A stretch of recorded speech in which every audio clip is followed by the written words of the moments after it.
Deep in the misty moors of northern England stands a decaying manor house where even the ravens refuse to land. Local children whisper that 13 witches cursed its stones. Villagers cross themselves at its mention, and somewhere in its shadowed halls, the dark secrets of England's most notorious family still echo through time. This is the story of the Moorland family, a tale of aristocratic power turned to madness, of unexplained disappearances, and of a curse that spans generations. What you're about to hear isn't just family history, it's a warning. There are places in this world where darkness seems to seep from the very ground itself. In the fog-drenched moors of North Yorkshire, hidden behind centuries-old oak trees and thorny undergrowth, lies one such place. The decaying remains of Moorland Manor. What you see today, the crumbling stone walls, the broken windows like dead eyes staring across the landscape, is merely the shell of what was once England's most infamous family estate. But even now, locals take the long way around rather than pass its rusted gates after sunset. The story I'm about to tell you isn't found in ordinary history books. It's preserved in courthouse records that should have crumbled to dust decades ago, in diary entries written with shaking hands, and in the whispered warnings passed down through generations of Yorkshire families. This is the tale of the Moorland family, a bloodline so cursed, so deeply entwined with the supernatural, that speaking their name above a whisper was once considered an invitation to darkness. For centuries, the Moorlands were more than just wealthy landowners. They were the keepers of secrets that would make your blood run cold.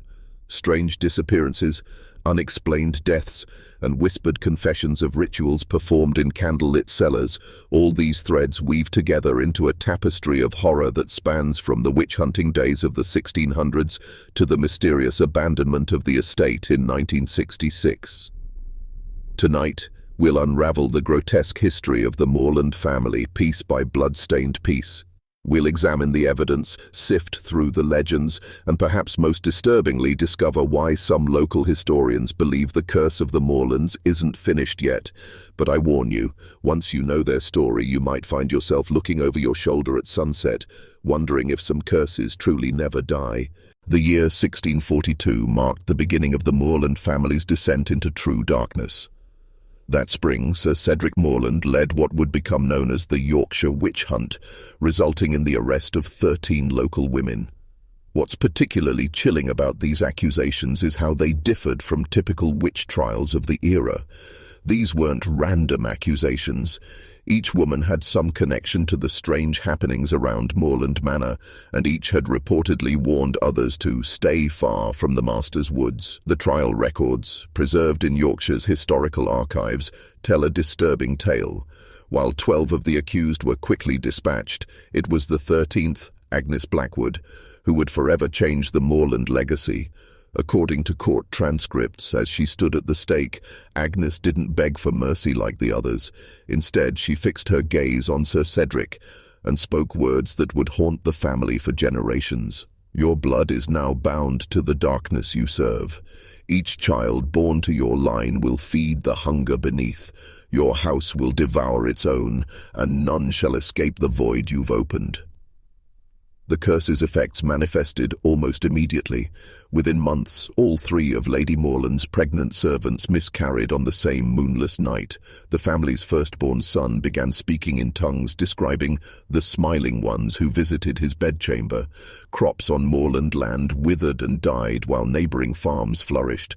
Livestock were found mutilated in ways that, according to the local veterinarian's records, defied both nature and sanity. Most telling are the servant diary entries from this period. One maid wrote, "The walls weep black tears at midnight. I hear them calling, always calling, from behind the library shelves." Another account, found hidden in a kitchen wall during later renovations, reads, "They're feeding something in the cellar. I hear the master go down each night with meat, but what comes back up the stairs doesn't sound like his footsteps anymore." Sir Cedric himself seemed to realize the gravity of what he'd unleashed. His final diary entry, dated 1644, contains just 4 words: "They're coming to collect." He vanished the following night, though servants reported hearing his screams echoing from empty rooms for weeks afterward.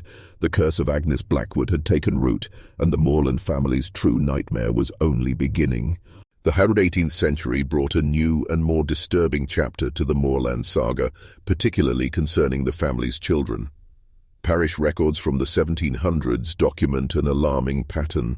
Moorland children would vanish into the surrounding moors, only to return days later with vacant eyes and strange symbols carved into their palms. Those who returned spoke of playing with the shadow friends and learning songs from the smiling ones in the walls.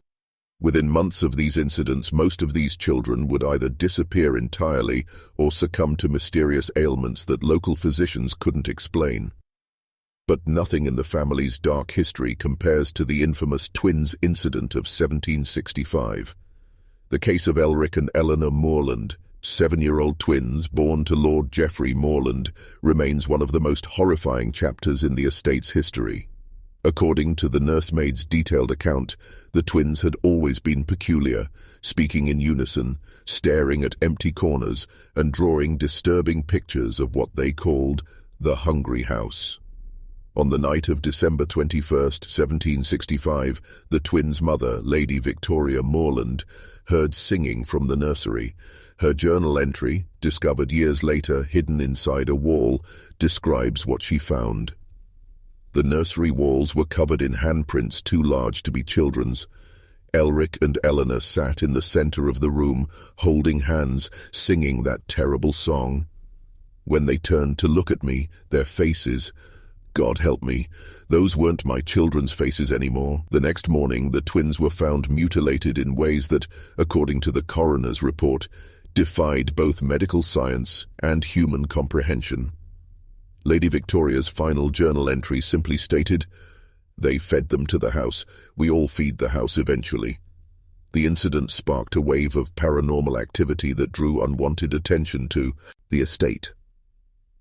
Visitors reported strange phenomena, swarms of wasps emerging from empty rooms in winter, the sound of children's laughter echoing through sealed corridors, and mysterious chimes that seemed to come from inside the walls. One guest, Lord Hamilton, wrote in his correspondence, "The very air feels wrong there. The shadows move against the light, and every mirror reflects something standing behind you, though you're alone in the room." It was during this period that locals began calling the manor the Hollow Hearth, believing it to be a place where the barrier between our world and something far darker had worn dangerously thin. Some claimed to see lights moving through the manor's windows at night, following patterns that hurt the eyes to look at. Others reported hearing children's voices calling their names from the surrounding woods, though no children had lived in the manor since the twins' deaths. The dawn of the Industrial Revolution brought no salvation to the Moorland family. While other noble houses adapted and thrived, the Moorlands' wealth began to crumble like the very walls of their cursed estate. But it wasn't economic forces that truly marked their decline. It was their desperate attempts to understand and control the dark forces that had claimed so many of their line. Basil Moorland, who inherited the estate in 1832, became obsessed with necromancy and the occult. His personal letters, discovered in a sealed lead box during a failed renovation attempt in 1920, reveal a man teetering on the edge of madness. "The voices in the walls speak truths," he wrote. "They've shown me how thin the veil truly is. The dead aren't gone. They're just waiting in the spaces between spaces." In 1845, Basil employed a local medium, Elizabeth Blackthorne, to conduct séances in the manor's grand hall. Her diary entries describe increasingly disturbing phenomena. "The candles burn black here. The spirits don't speak. They scream. Something ancient dwells in this house, something that wore the shape of the moorlands long before they built these walls." 3 months into her employment, Elizabeth was found floating face down in the holy well, her body contorted in ways that the local doctor described as anatomically impossible. Perhaps most telling are the letters exchanged between Basil Moorland and the infamous occultist Aleister Crowley in the 1890s. Crowley, known for his involvement in the darkest aspects of the occult, reportedly refused to visit the estate after receiving a single letter from Basil. His response, preserved in a private collection, reads, "What you describe is not communication with demon ancestors. It is something far older and hungrier. The patterns you've drawn match no known summoning circle. They are teeth marks, Mr. Moorland. Your house is not haunted. It hungers." The locals reported increasingly bizarre occurrences during this period. The manor's pipe organ would play by itself at midnight, performing what witnesses described as music that made the mind bleed. Cemetery groundskeepers discovered graves on the estate desecrated in bizarre ways, not robbed, but rather arranged in geometric patterns that seemed to point toward the manor house. One groundskeeper's report states, "The dead are trying to crawl their way back to that place. Sometimes at night, we can hear them scratching." By the century's end, the Moorland family had become shadows of their former selves. Those who survived rarely left the estate, and those who did were described as walking corpses with eyes that had seen too much of what lies beyond. The manor itself seemed to be physically transforming, its architecture subtly shifting in ways that violated natural law. As one village elder noted, "The house is digesting them, slowly but surely, and God help us all when it's finished." The turn of the century brought a series of gruesome murders to Moorland Manor, each more inexplicable than the last. These cases remain unsolved in Yorkshire's criminal archives, marked with a peculiar red seal that local police use to designate incidents beyond natural explanation. The first documented murder occurred in 1873. Miss Margaret Thorne, a governess hired to educate the Moorland children, was found in the library one morning. The coroner's report makes for disturbing reading. Subject appears to have been decapitated by forces combining both animal attack and mechanical implements. The patterns of tissue damage suggest the involvement of teeth, yet no known creature possesses a jaw structure capable of such precision. More unsettling was the discovery that every book in the library had been rearranged to spell out a single phrase when viewed from above. She saw too much. The 1902 incident proved even more baffling.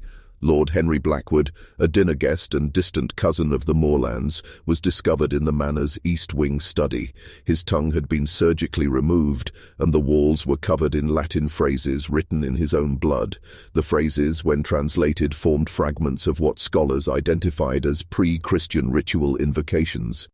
The only witness, a kitchen maid, reported seeing Lord Blackwood speaking with someone wearing his own face shortly before his death. 17 brought perhaps the most chilling case. James Moorland, a decorated war veteran who had survived the trenches of World War I, returned to his ancestral home only to vanish from a locked room on the third floor. When the door was finally broken down, investigators found only blood-soaked floorboards and deep claw marks that curved impossibly upward into the ceiling. His last diary entry read, "The things I saw in France were nothing compared to what walks these halls. They've been waiting for me." The final documented murder came in 1946. The family's long-serving butler, Edward Pierce, was found hanging in the servants' quarters. His suicide note, written in what handwriting experts described as multiple distinct styles, contained just 5 words. "They made me feed the thirst." Most disturbing was the discovery that his body contained no blood, though no wound or incision could be found. Local police files contain dozens of theories about these deaths, from secret society rituals to elaborate murder plots. But those who investigated the cases firsthand often came to darker conclusions. Detective Inspector James Morton wrote in his private journal, "These aren't murders in any conventional sense. Something is hunting in that house, something that's learned to wear human skin. God help me, I think it's wearing the Moorlands themselves." By 1966, the once mighty Moorland bloodline had dwindled to a single heir, Edith Moorland, a reclusive woman in her 30s who rarely left the estate's grounds. Local accounts describe her as eerily ageless, with one shopkeeper noting she looked both 20 and 200, if that makes any sense, like something old wearing new skin. What happened in the spring of 1966 remains one of the most controversial chapters in the Moorland saga. According to property records, Edith suddenly decided to sell the estate, a decision that shocked the local community given the family's centuries-long grip on the property. More puzzling was her choice of buyers, a mysterious organization calling themselves the Furnace Communion. The sale documents, preserved in county records, contain several unusual stipulations. The contract was signed in what laboratory analysis later confirmed to be blood, and included cryptic clauses about maintaining the feeding schedule and honoring ancestral commitments. The final page bears a strange symbol that local historians claim matches no known occult or religious iconography.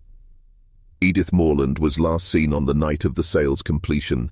Witnesses describe a strange ceremony on the manor grounds, with robed figures moving in geometrically impossible patterns around bonfires that reportedly burned black. By morning, both Edith and the mysterious buyers had vanished, leaving behind only a series of warnings carved into the manor's doors. Do not feed the dark. The local council's attempts to investigate the property's new owners led nowhere. The Furnace Communion appeared in no official records, and their listed address led to an abandoned church in London whose cornerstone bore the same strange symbol from the sale contract.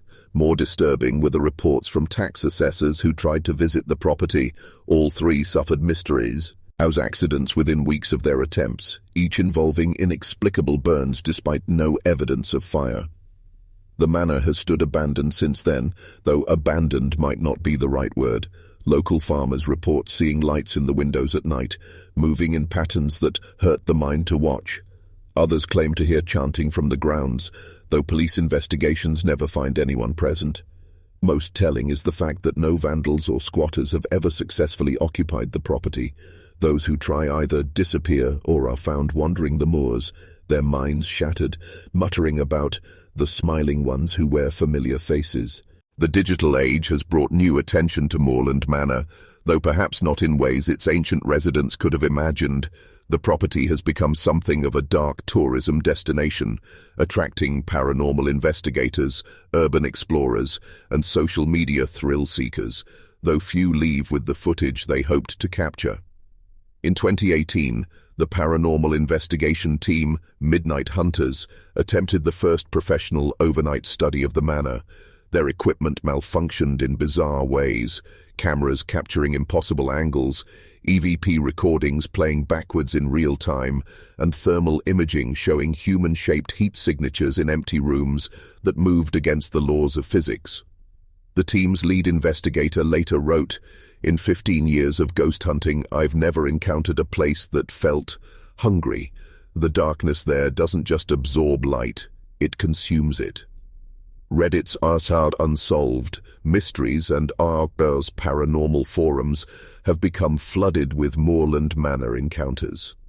Multiple users report seeing what they describe as black-eyed children crawling spider-like across the manor's exterior walls.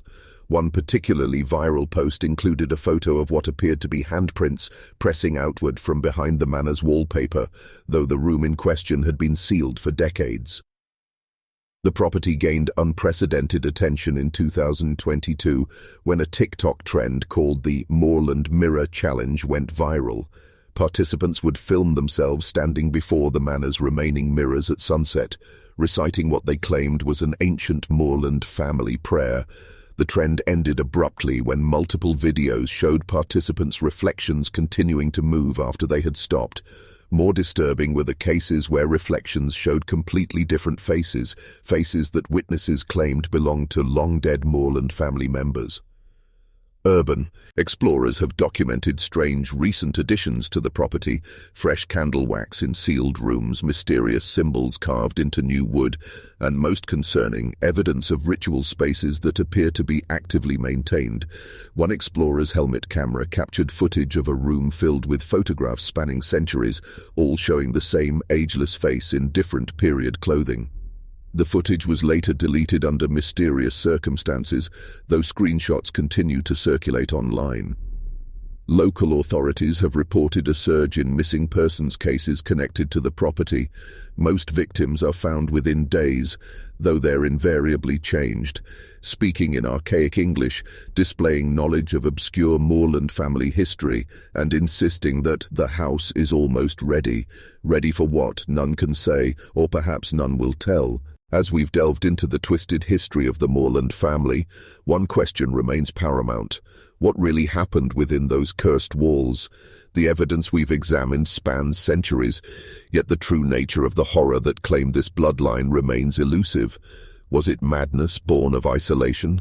A supernatural curse that took root in fertile soil? Or something far more ancient that simply found the perfect hosts in this ill-fated family?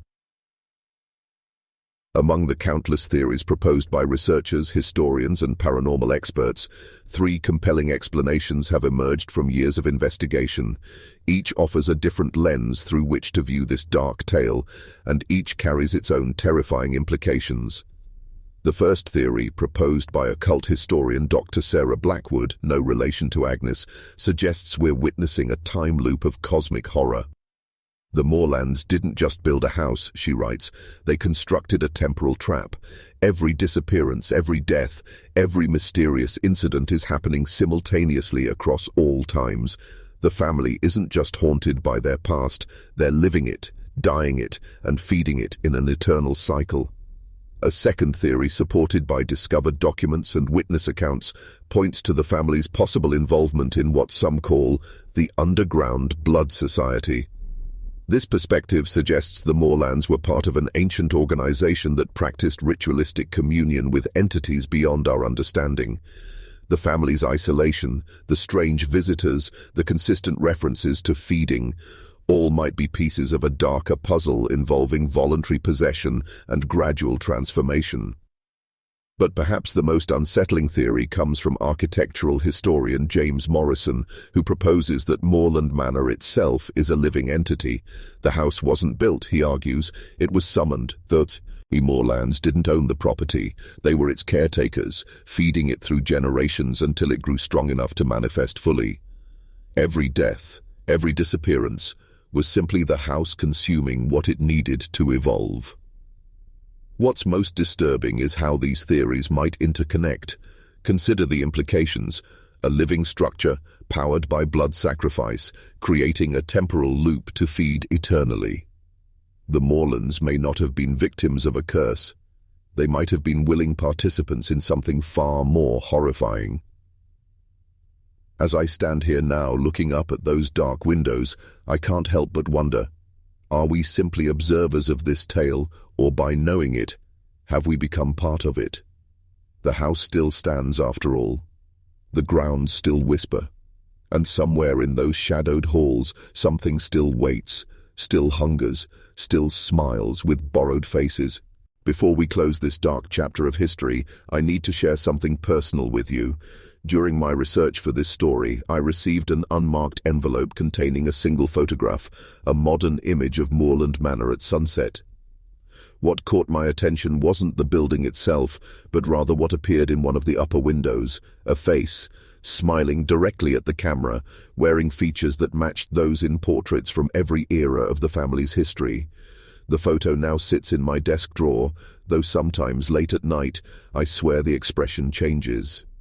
If this story has chilled you to your core, if you felt that creeping sensation of something watching from just beyond your peripheral vision, then you're not alone.